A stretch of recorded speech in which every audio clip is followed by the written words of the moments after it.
Hello बच्चों, let's read the question. The question says which of the following describes the given graph correctly.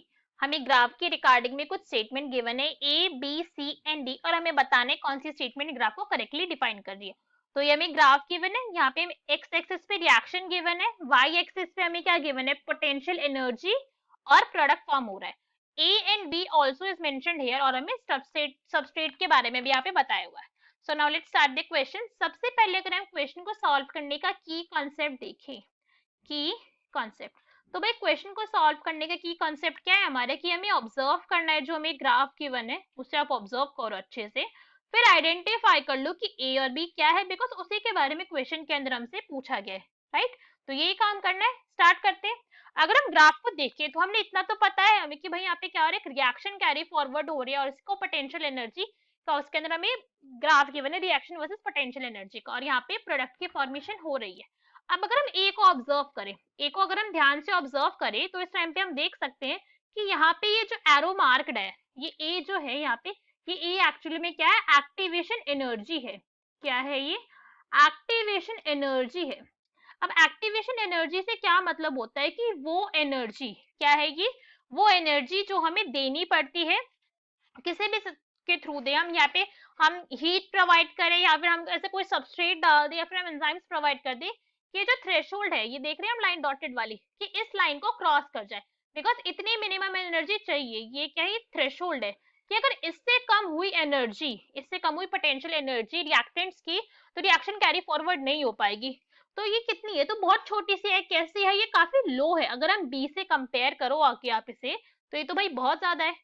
तो इसका मतलब क्या है कि ये जो ग्राफ है वो कौन से टाइम का है, जब एंजाइम्स की यहाँ पे क्या थी, प्रेजेंस थी.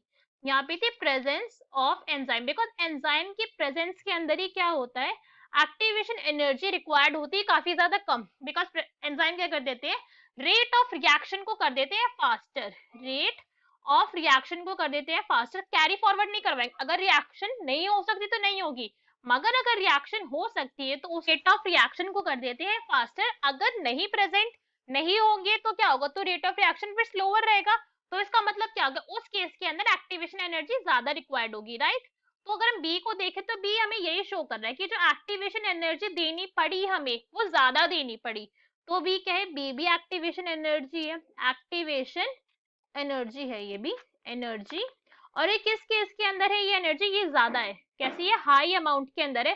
तो ये ऑब्वियसली बात है ये कब की है, जब एब्सेंस होगी एंजाइम की, एब्सेंस ऑफ एंजाइम के टाइम के ऊपर इतनी ज्यादा हो सकती है, बिकॉज उस टाइम एंजाइम ने क्या करा, रिएक्शन की रेट को फास्टर नहीं करवाया, तो एनर्जी क्या हो जाएगी, यहाँ पे हो जाएगी, स्लो हो जाएगी रिएक्शन. तो अब हमें ये पार्ट भी पता चल गया. अब क्वेश्चन के अंदर से एक पॉइंट और बोला है कि भाई ये भी बताते जाओ कि एंडोथर्मिक रिएक्शन है कि एक्सोथर्मिक रिएक्शन है. अब इस पॉइंट को समझते हैं. एक्सोथर्मिक रिएक्शन बोला गया है हमें, एक्सोथर्मिक, और हमसे बोला गया है एंडोथर्मिक. ये दो वर्ड यहाँ पे यूज करें तो एक्सोथर्मिक रिएक्शन का मतलब हमें पता है ऐसी रिएक्शन होती है जिसके अंदर हीट होती है इवॉल्व. क्या हो रही है, हीट यहाँ पे इवॉल्व हो रही है, या फिर हम क्या कह सकते हैं कि हीट होती है यहाँ पे रिलीज. हमें रिएक्शन में हीट देने की जरूरत नहीं पड़ती है.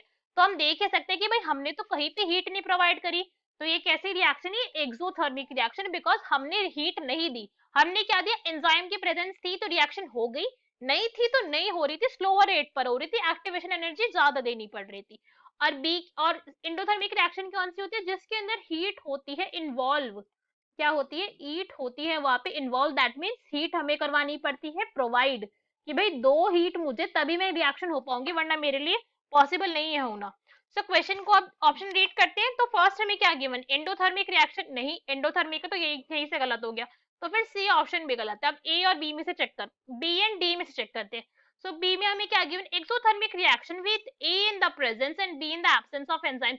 हाँ जी बिल्कुल यही कंडीशन है, यही हमने देखा था कि ए क्या था, प्रेजेंस ऑफ एंजाइम का केस है, और बी क्या है, एब्सेंस ऑफ एंजाइम का केस है. डी भी रीड कर लेते हैं. Exothermic reaction with A in absence, नहीं ए एब्सेंस नहीं, वरना एक्टिवेशन एनर्जी ज्यादा होती वहां पे. राइट, हमें ज्यादा देनी पड़ती. And B in the presence of enzyme, तो ये हो गए incorrect. So correct answer is B. Hope you understood it well. Best of luck. Thank you.